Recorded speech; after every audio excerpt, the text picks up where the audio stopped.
Hey everybody, this is Erin Lincoln, and this video is showing you how to connect and use the Garland stitching dies from the Beaded Holiday Quick Stitch Kit.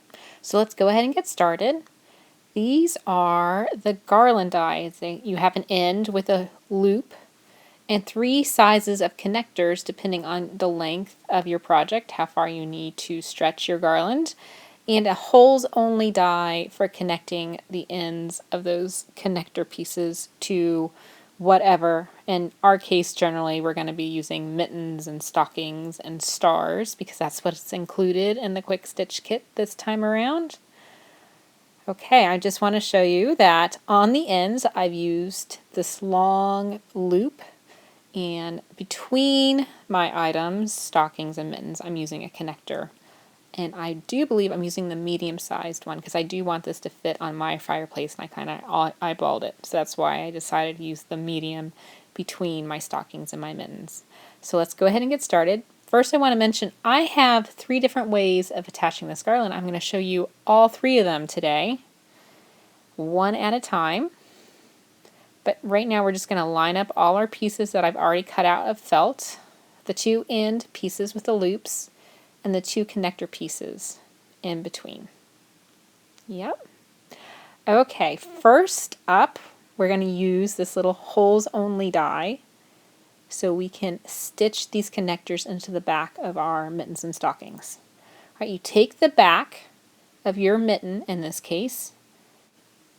On each of your garland connecting dies, all 3 sizes, you have a rectangular pattern of stitching holes. You need to make that match on your mittens or stockings and stars. Also, the loop, the ends, has the same design. So one holes only die, which you see here, is going to serve all your purposes for connecting all the ends in the middle of your garland. On the back of my mitten, after, I move my die cut machine to make everything wiggle, I am cutting the holes only rectangular stitching pattern to match up with my garland connectors. There's one. Here goes another. Now I have a back and front to my mitten because this mitten is going to be open at top, sort of like a pocket, so fun little things can fit in there. It might be really fun to do a garland for the 12 days of Christmas or the 25 days of Christmas, some sort of Advent thing, and put maybe a tag with an activity or a little toy or piece of candy inside the pocket. So I'm making a pocket with this one in particular, and there you go. There are all my stitching holes. Now eventually I'm going to sew this all up, but before I do that I just need to sew in the garland connectors to the back of my mitten. I'm going to flip it over because it is the back, and when I turn it over it's the mirror image and I can see what I'm doing. I'm going to insert my needle between the back of my mitten and the garland connector with the loop. I do my usual running stitch, up 1 hole, down number 2, up number 3, down number 4, go all the way around till I get to where I started, and then I reverse. And it is once again getting stitched in the back. Okay, I've gone all the way around, I've met up with my starting point, and now I'm going to reverse it and go in the opposite direction, counterclockwise in this case, until I get to the beginning, filling in those empty spaces created by the running stitch. And so I'll have a continuous stitched line. I insert my needle one last time between the back of the mitten and the garland connector, and I tie it off. When I cut it, my knot's going to be hidden. And there you go, super easy to do. Okay, now you have to do the same thing on the other side, but this time instead of the loop, you use one of the straight connectors because this is the middle of the garland. You're going to do the exact same thing. So there you go. Did that off camera. And now we have to sew our mitten up. Now in order not to stitch into your garland connector, you just fold it back and you can stitch just the mitten up along the perimeter. Now I want to show you something. On this one there is a different color floss for the cuff and the mitten body. on this particular mitten, I'm using one color floss, and so I can get away with doing what I'm doing right now. In the other tutorial, where I showed you how to put in the cuffs for the mittens and the stocking, it's kind of an entirely different method, so you might want to check that out if you want the color floss on your cuff to be different than the body of your mitten. But as it is here, this is super simple. You go in between the layers of felt, running stitch all the way around. In this case, counterclockwise, get to the opposite end, reverse it.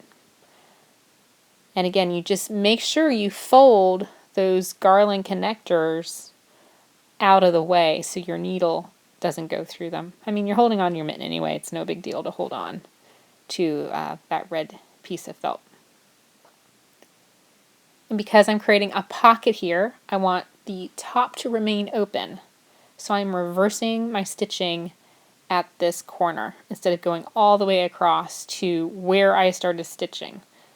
Want to leave it open because I like to fill these with little things. They're really cute, filled up, strung across the fireplace.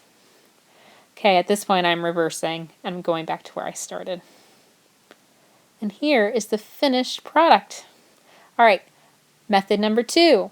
Instead of using the holes only die to stitch this in to the back, in this case a stocking, we're just going to sandwich it between the 2 layers. Really simple. So it's really up to you. You might find that you favor one over the other, or maybe say you're making an ornament, you might like this stitching method better versus, we're going to call this the sandwich method. Either way, I think it's best to have options so you're not limited. And, you just go for whatever works best for whatever project you're doing. Okay, if you notice, I already stitched the top and bottom of the cuff. It's something I did off camera. And with the stocking, you see I have the heel and the toe. And the interior stitch lines are complete. Refer to the mitten and stocking tutorial to learn all about that. But I did just want to point it out because that is different. Now I've gotten all the way to the other side of the cuff, and instead of just sewing it up, I make sure I insert that garland connector sandwiched between the 2 layers. And when I get it to the corner, I'm going to reverse and go back. This, again, is an open pocket stocking. It can hold all sorts of goodies, and that's why I am not stitching across the top to my starting point. I am stopping at this corner and going back. And these 4 or 5 stitches with the sandwiched connector between the front and the back of the stocking is more than sufficient to keep it in place.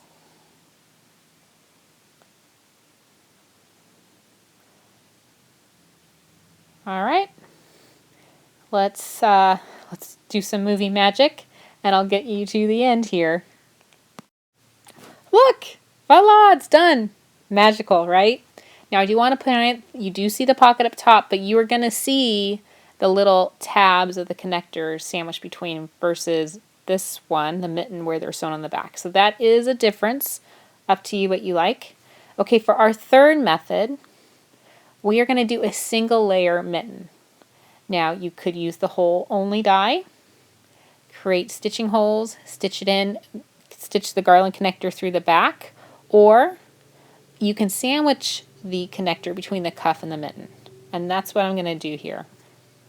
Just kind of like the stocking, but because it's one layer, you have to make sure that it is sandwiched between the cuff and the mitten, or the cuff and the stocking in this case. Okay, I'm going to insert my needle between the cuff and the mitten. Hate those little knots that sometimes happen. They drive me batty. I need to figure out a way to solve that. And again, just the running stitch, up hole 1, down hole 2, up hole 3, down hole 4, and we're going to go all the way around. Now another thing about this mitten, since it is one layer, that there's no pocket. So we are going to stitch across the top of the cuff.